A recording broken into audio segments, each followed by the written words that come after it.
अच्छा, अब डिस्कस करते हैं कोई रैंडम एमसीक्यूज जो पूछे गए हैं रीनल के बारे में। School going boy with right hydronephrosis. अच्छा, अब ये देखिए, एक यूनिलेटरल हाइड्रोनेफ्रोसिस है स्कूल जाते हुए बच्चे को, तो उसमें फिर पेल्वी यूरेटेरिक जंक्शन जो है ना, उसका इशू है। मतलब कि जहाँ पे रीनल पेल्विस से यूरिटर निकल रही है, अगर वहाँ पे मसला होगा तो फिर यूनिलेटरल हाइड्रोनेफ्रोसिस होगी। जारी बात है, एक साइड इफेक्ट होगी। ये वही वाली बात है, यूनिलेटरल हाइड्रोनेफ्रोसिस होगी अगर पेल्वी यूरेटेरिक जंक्शन जो है वो ऑब्स्ट्रक्ट होगी। Capacity of renal pelvis is less than 5 ml। ये आपको रूट लर्न करना पड़ेगा, इंपॉर्टेंट है। Intravenous urography of the kidney, उसमें मोर प्रोमिनेंट क्या है? कैलिसिस। अच्छा, इंट्रावीनस यूरोग्राफी होती क्या है?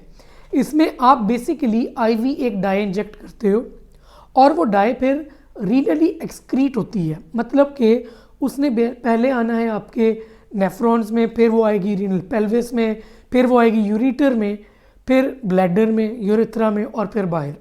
और जब आप उसकी इमेजिंग करते हो तो आपको वो डाई वहाँ पे नज़र आती है।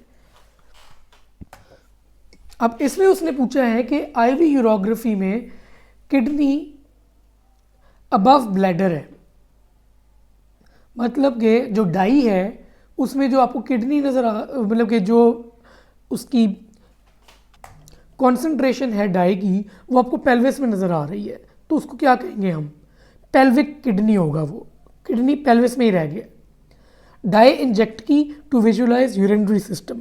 डाई राइट लंबर रीजन में है, लेकिन लेफ्ट लंबर रीजन में कोई डाई नहीं है। लेफ्ट पेल्विक रीजन में है, मतलब कि लेफ्ट पेल्विक रीजन नीचे है, तो इसका मतलब पेल्विक किडनी है। फिर वही वाली बात कि इंट्रावीनस यूरोग्राफी में किडनी की ज़्यादा प्रोमिनेंट क्या चीज़ होगी? कैलिसिस। मिक्चुरेशन क्या होती है? मिक्चुरेशन है यूरिन जो है excretion from the bladder. Micturition ये रिफ्लेक्स होता है, सेल्फ जनरेटिंग है। माइलोइडोसिस में मोस्ट कॉमनली अफेक्टेड कौन सा ऑर्गन है? Kidney. Specific gravity increases with increase in concentration of urine. Common sense है ये दो। अच्छा, फ्लूइड रिप्लेसमेंट की शॉक के अंदर तो यूरिन आउटपुट इंक्रीज हो जाएगा। शॉक में रिससिटेशन आपने की एक इंसान की, और अब सक्सेसफुल रिससिटेशन का पैरामीटर हमने क्या रखा हुआ है कि सक्सेसफुली रिससिटेट हो गया है, कि उसका यूरिन आउटपुट इंक्रीज हो जाएगा।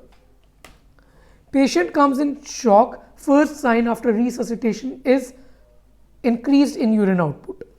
Patient has Meller rash and anti-DS DNA. Protein urea है साथ हीमाचूरिया है। इसका मतलब है कि लूपस नेफ्राइटिस है। एंटी-DS DNA और मेलर रैश, ये दो चीज़ें आपको बेसिकली पॉइंट कर रही है टुवर्ड्स SLE, और प्रोटीन यूरिया पॉइंट कर रहा है और हीमाचूरिया पॉइंट कर रहा है कि इसके अंदर उसने किडनी भी इन्वॉल्व कर लिया। Duplication of ureter is due to early division of ureteric bud. Acute renal transplant rejection,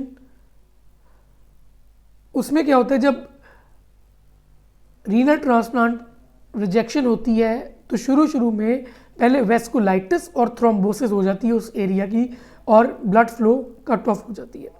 urine is excreted by a normal adult in a day 1000 ml। मतलब कि नॉर्मली एक लीटर जो है वो यूरिन एक्सक्रीट होता है in a day in a normal adult. Metastatic calcification primarily affects kidney. अच्छा, calcification ये डिटेल में पढ़ी जाती है जनरल पैथोलॉजी में। ये दो तरह की होती है, डिस्ट्रोफिक और मेटास्टैटिक। डिस्ट्रोफिक आती है डेड टिश्यू पे, मेटास्टैटिक होती है अगर हाइपरकैल्सीमिया हो जाए तो कैल्शियम जगह जगह डिपॉजिट हो जाता है। तो मेटास्टैटिक कैल्सिफिकेशन प्राइमरीली अफेक्ट करती है आपके किडनी को। Difference in plasma and interstitial fluid osmolarity 1 milli osmol, इसको रेक्टिफाई कर लें आप। Increase in serum creatinine, source क्या है? स्केलेटल मसल, क्योंकि स्केलेटल मसल अगर फर्ज करें डैमेज होता है तो सीरम क्रिएटिनिन इंक्रीज हो जाता है। Drug affecting foetal kidney in utero is captopril. ये रीनल एजेनेसिस करवा रहा होता है। कैप्टोप्रिल का एक बहुत इंपॉर्टेंट साइड इफेक्ट जो आपको पता होना चाहिए वो क्या था? कफ। Endocrine hormone that is release from the kidney is erythropoietin. Endocrine के मैंने आपको बताया था 3 चीज़ें हैं जो बेसिकली सिक्रीट कर रहा है किडनी, क्या क्या थी? Erythropoietin, renin and activated calcium, activated vitamin D.